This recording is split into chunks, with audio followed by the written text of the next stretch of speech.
Saudara-saudara dikasihi Tuhan, mari kita bersatu hati di dalam doa. Bapa kami yang ada di dalam kerajaan surga, yang kami sembah di dalam Yesus Kristus Tuhan kami, pada saat ini Tuhan kami bersatu hati datang Tuhan, meminta kepada Tuhan supaya Tuhan menyertai, membimbing, mengurapi kami. Hadirlah Engkau Tuhan lewat pemberitaan firman-Mu ini. Berbicaralah Engkau Tuhan melalui kuat kuasa Roh Kudus, supaya firman-Mu ini menjadi pelita bagi kaki kami dan terang bagi jalan hidup kami. Dalam nama Tuhan Yesus kami berdoa. Haleluya. Amin. Shalom Aleichem B'Shem HaMashiach. Saudara-saudara yang dikasihi oleh Tuhan, minggu ini tema kita masih karya agung kebangkitan Kristus. Eksposisi dari kitab 1 Korintus pasal yang ke-15 ayat 1 sampai 58, satu tinjauan tekstual biblika dan signifikansi kebangkitan Kristus bagi kita yang percaya.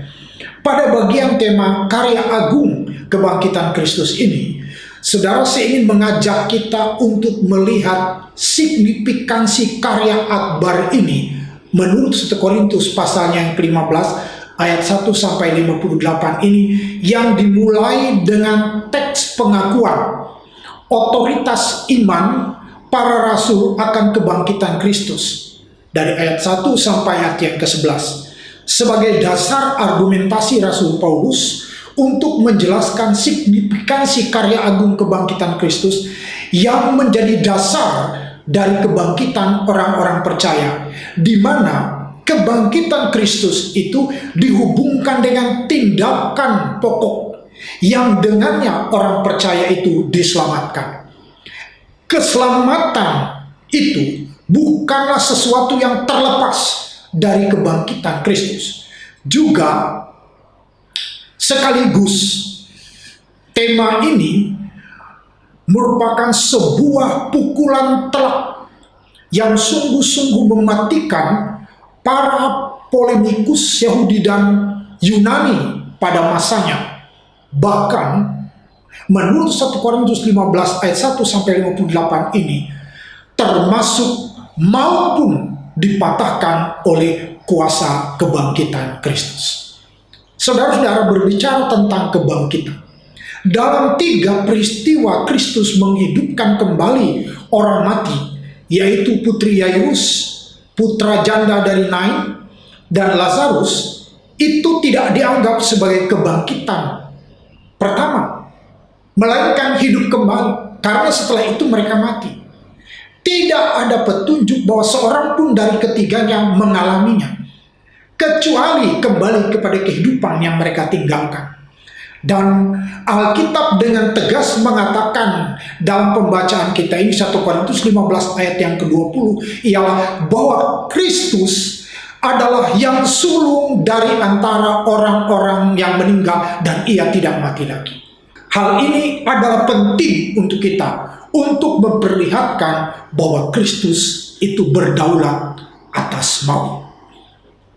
Dalam Filipi pasal 3 ayat 10 dan 11 ada sebuah ungkapan yang penuh perasaan tentang kerinduan terdalam Rasul Paulus untuk mengenal Kristus itu. Mengenal Kristus itu berarti ia mengalami kuasa yang mengalir dari kesatuan dengan Kristus yang sudah bangkit dan memasuki persekutuan dalam penderitaannya. Saudara-saudara, kita akan melihat Filipi pasal yang ketiga 10-11 ini mengatakan, Alkitab mengatakan, yang ku kehendaki ialah mengenal Dia dan kuasa kebangkitannya dan persekutuan dalam penderitaannya, di mana aku menjadi serupa dengan Dia dalam kematiannya, supaya akhirnya aku beroleh kebangkitan dari antara orang mati. Saudara-saudara, mari kita akan melihat kepada teks kita di bagian yang pertama ini dari ayat 1 sampai ayatnya yang ke-11, yaitu pengakuan atas otoritas iman para rasul dan peranan para saksi iman serta kesaksian Rasul Paulus sendiri tentang karya agung kebangkitan Kristus itu. Seperti halnya di dalam 1 Korintus pasal 11 ayat 23 sampai 25, di sini Rasul Paulus membangun kerangka pengajarannya dengan menggunakan tradisi yang tetap dan sudah dikenal sebagai titik berangkat atau dasar argumen berikutnya.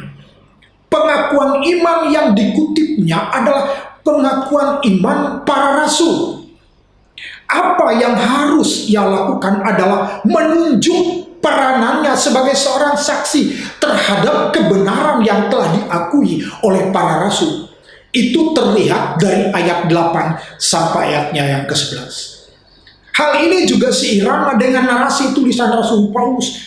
Dalam 1 Korintus 11 ayat 23 sampai 25 ini dia berkata, "Apa yang kuteruskan kepadamu? Apa yang kuteruskan kepadamu?" Artinya, ia telah meneruskan otoritas pengakuan iman ini sebagai sesuatu yang sangat penting. Pesannya itu sungguh-sungguh merupakan dasar bagi seluruh iman Kristen. Saudara, sungguh menarik bila kita mencatat bahwa Paulus melayani dengan cara yang sama kepada orang-orang Tesalonika dalam menjawab pertanyaan-pertanyaan mereka tentang kebangkitan. Justru otoritas pengakuan imanlah yang pertama kali dimunculkan. Kita membaca 1 Tesalonika 4 ayat 13 sampai 18. Dia berkata seperti ini dalam suratnya kepada jemaat Tesalonika, Saudara-saudara, kami tidak mau kamu tidak mengetahui tentang orang-orang yang sudah mati, supaya kamu tidak berduka cita seperti orang-orang yang tidak memiliki pengharapan. Sebab jika kita percaya bahwa Yesus telah mati dan bangkit kembali, kita juga percaya bahwa Allah akan mengumpulkan mereka yang mati di dalam Yesus bersama-sama dengan Dia. Perhatikan kalimat yang pertama, sebab jika kita percaya. Saudara, ini merupakan sebuah pengajaran yang diteruskan, sebab jika kita percaya. Dan nanti kita akan lihat dalam tulisan Paulus selanjutnya dalam Korintus 15 ini, dia menggunakan kata jika, kalau, andai kata untuk menjelaskan apabila benar bahwa Kristus itu tidak bangkit. Sehingga di dalam kata-katanya itu Rasul Paulus ini menyatakan bahwa yang benar bahwa Kristus itu bangkit. Jika memang bahwa kita itu berpegang kepada otoritas pengakuan iman para rasul sampai hari ini, maka apa yang kita percaya itu, saudara-saudara, akan mematahkan dan menghancurkan kuasa-kuasa yang ingin merebut kita dari kehidupan kekal kita. Ayat yang keempat dikatakan bahwa Kristus itu telah dikuburkan. Kadang-kadang kita sedikit abai tentang dikubur, ya dikubur, selesai urusannya. Tapi mengapa kitab suci mengatakan bahwa Kristus itu mati, dikuburkan dan bangkit? Saudara tahu, kata dikuburkan ini bukan kata-kata kebetulan. Tapi kata-kata ini adalah kata-kata yang menyertai kematian. Maksudnya ialah mengukuhkan kenyataan tentang kematian, bahwa Yesuslah yang mati, bukan yang lain. Sehingga ketika ia mati, dikatakan ia dikuburkan. Jadi penguburan itu mengukuhkan kematian itu. Sebab yang benar ialah bahwa jika orang mati memang ia dikubur. Jadi ketika Yesus itu mati, Yesus kemudian dikubur.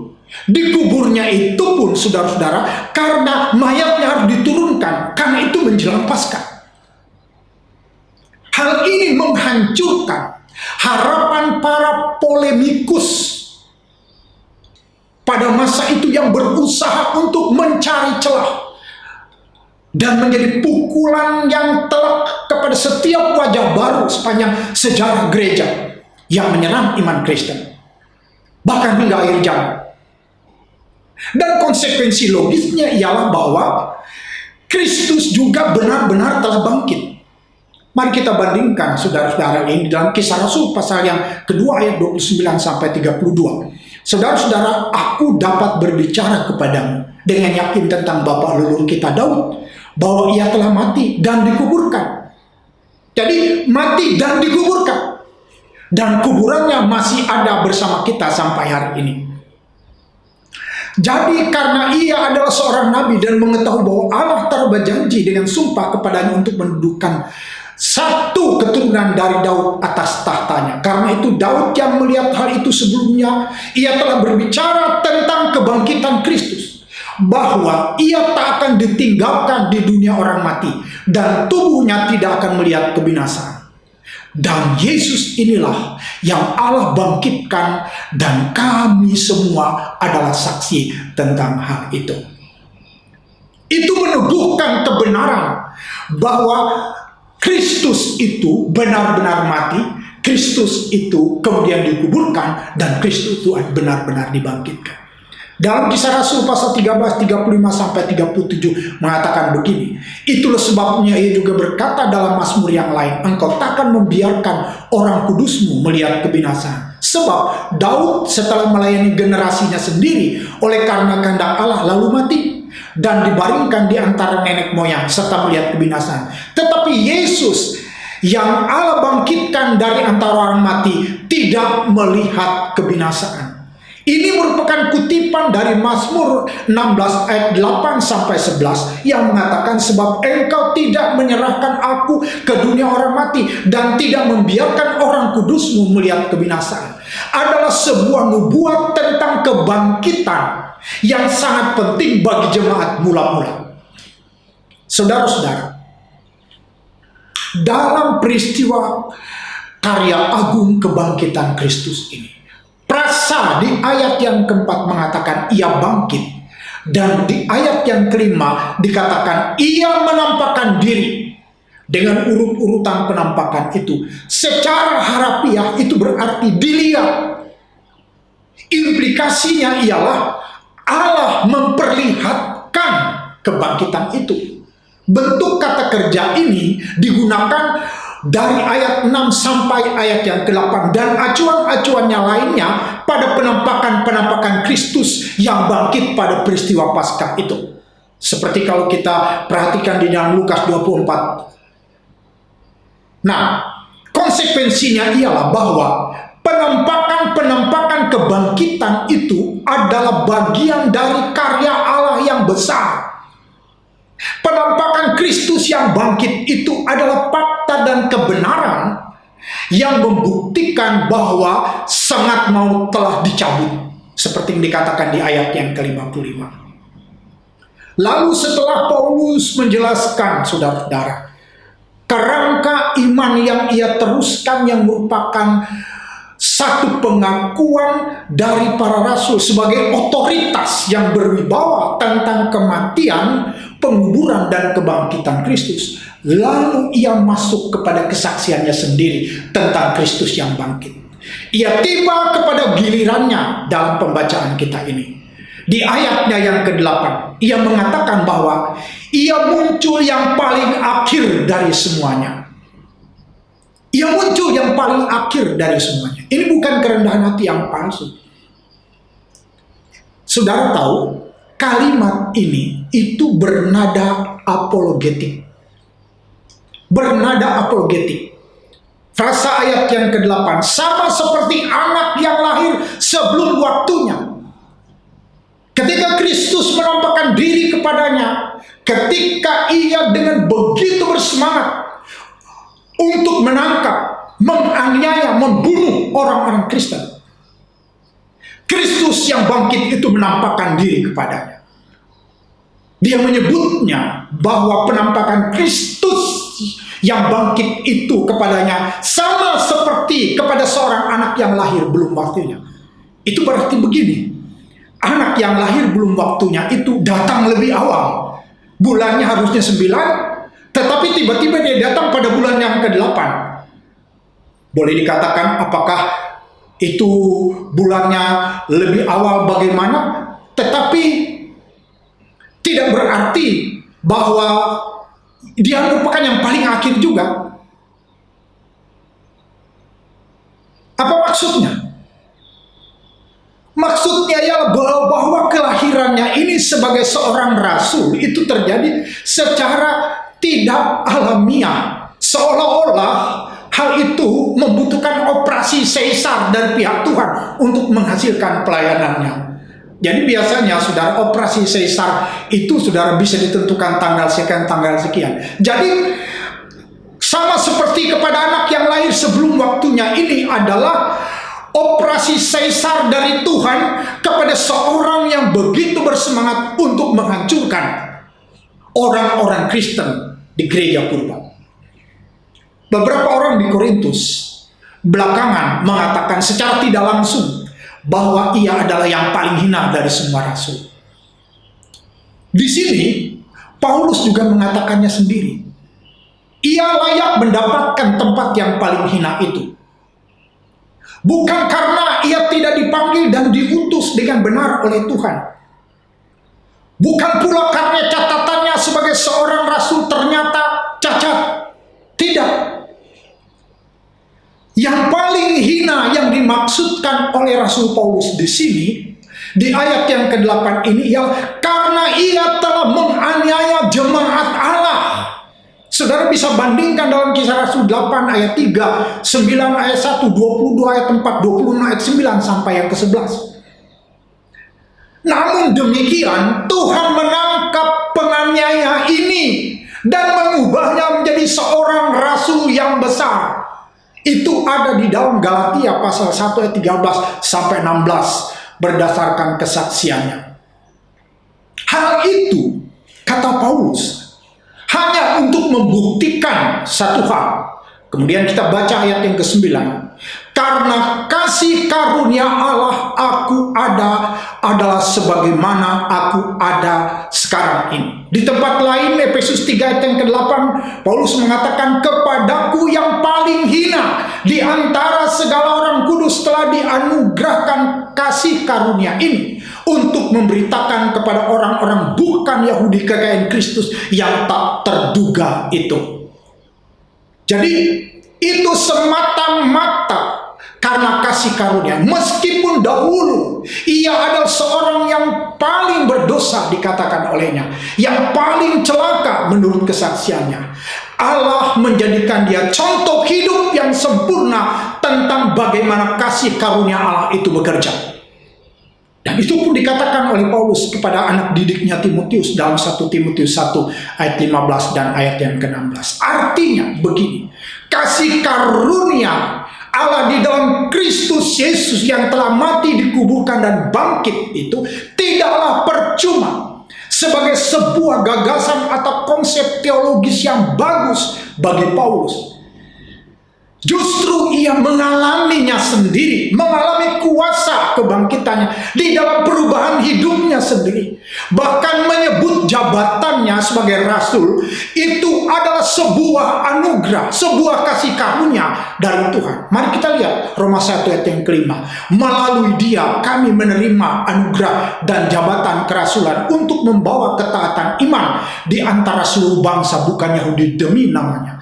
Karena anugerah ia menerima jabatan itu. Luar biasa, seorang penganiaya, seorang yang jahat, seorang yang dianggap celaka, dianugerahi oleh Tuhan sebuah pelayanan.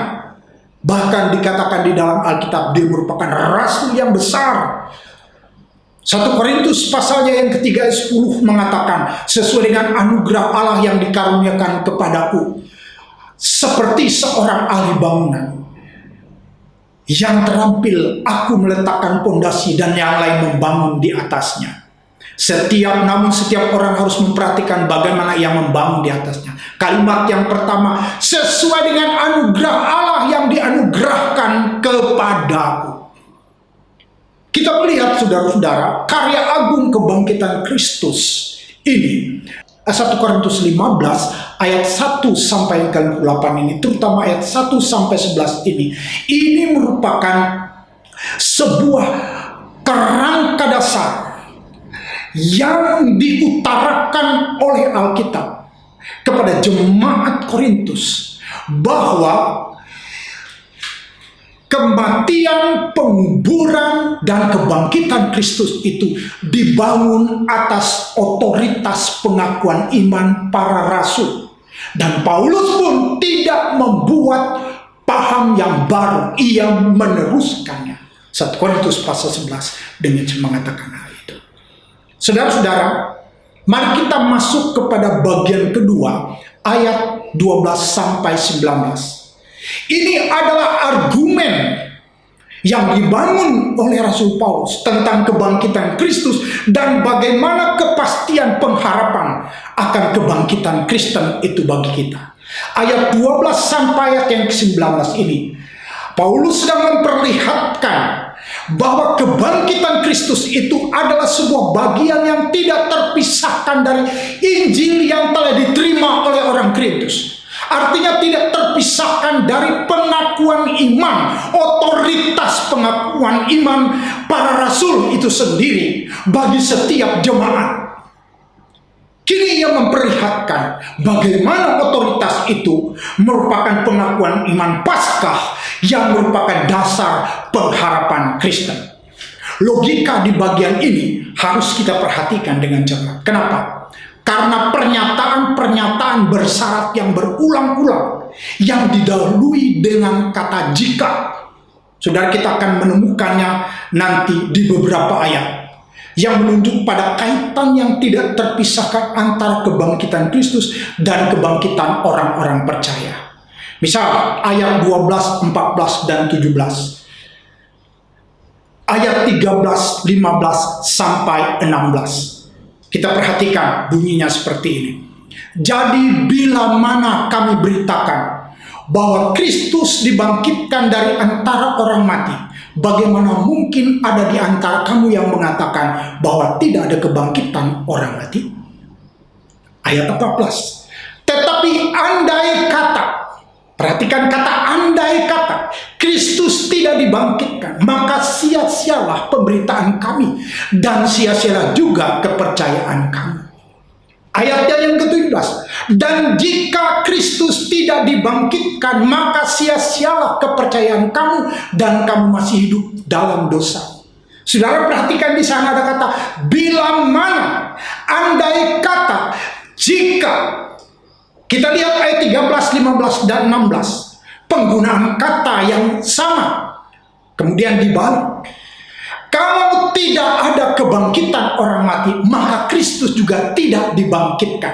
Kalau, sudah perhatikan di situ, kalau, ayat 15. Lebih daripada itu kami ternyata berdusta terhadap Allah, karena tentang Dia kami katakan bahwa Ia telah membangkitkan Kristus, padahal Ia tidak membangkitkannya. Kalau andai kata benar bahwa orang mati tidak dibangkitkan, kata kalau andai kata benar. Ayatnya yang ke-16. Sebab jika benar orang mati tidak dibangkitkan, maka Kristus juga tidak dibangkitkan. Saudara lihat di sana kata jika benar. 13, 15, dan 16. Kalau, andai kata, jika. Artinya begini.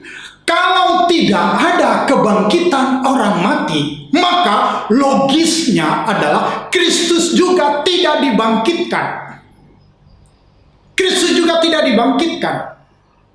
Artinya, menolak yang satu berarti menolak yang lainnya. Mempertanyakan kuasa Sang Pencipta yang memberikan kehidupan di masa mendatang berarti mempertanyakan mujizat Paskah di masa lampau. Mari kita baca 1 Korintus pasal yang 6 ayat 14.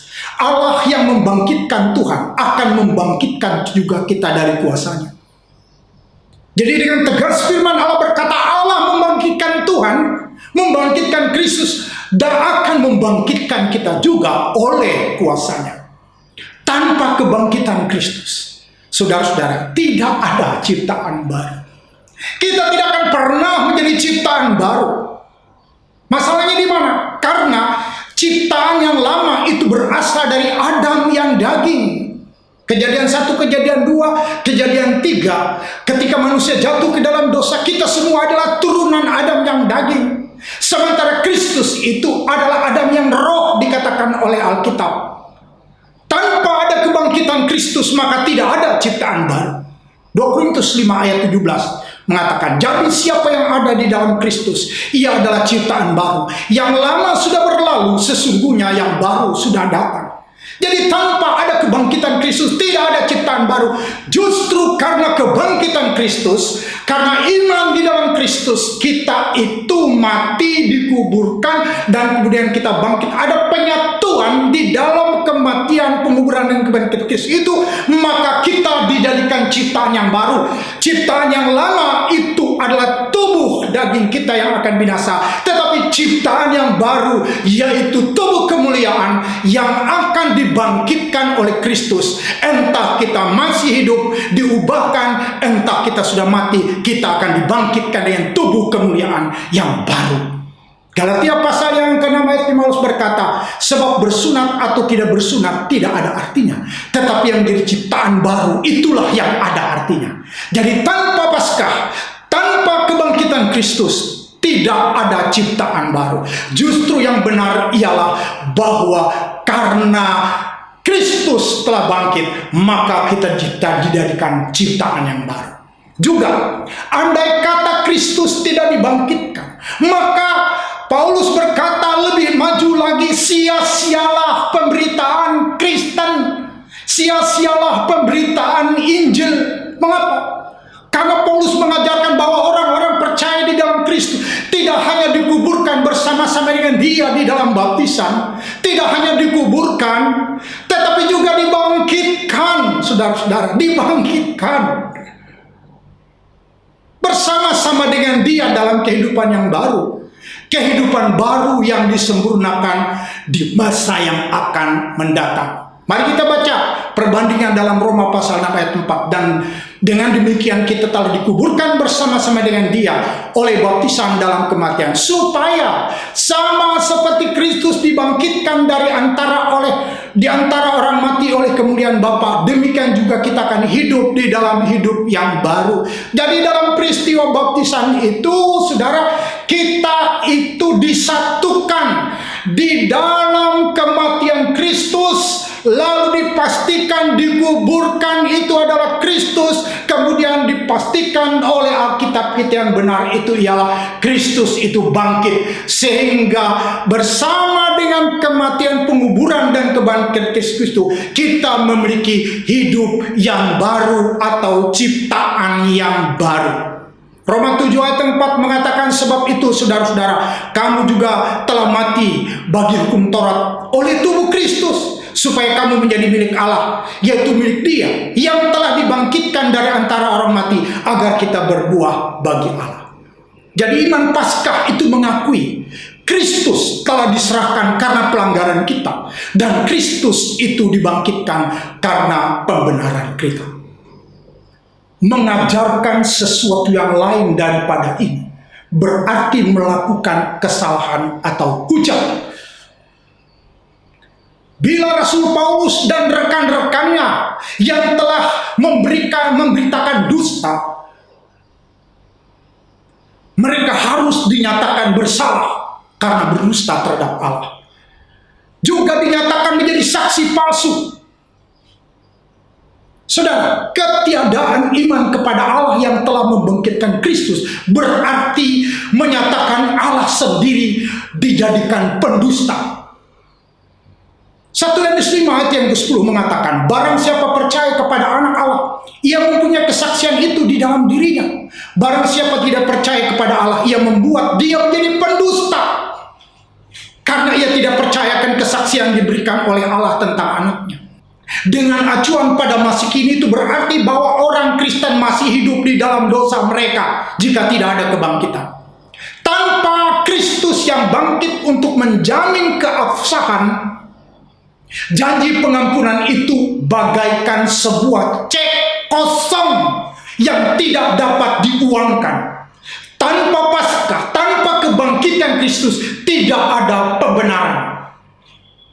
Roma 4 ayat 25 mengatakan, yaitu Yesus yang telah diserahkan untuk mati karena dosa kita, dan yang telah dibangkitkan demi pembenaran kita.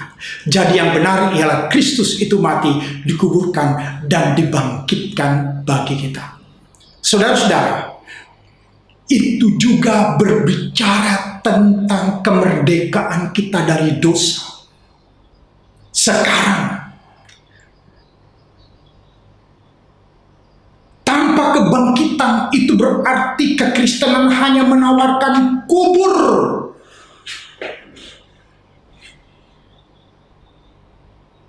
dan separuh kebenaran. Bila hanya itu saja yang ada, maka mereka yang telah mempertaruhkan segala-galanya di dalam iman kepada Kristus adalah orang-orang yang paling malang dari segala manusia. Itu menurut Alkitab. Mengapa kita harus mengambil semua risiko untuk Kristus bila pada akhirnya kita hanya akan jadi bangkai dan busuk? Sebaiknya saudara-saudara, kita ikut seperti yang dikatakan oleh ayat yang ke-32, mengikuti filsafat populer pada zaman itu yang mengatakan, mari kita makan, minum, dan bersukacita.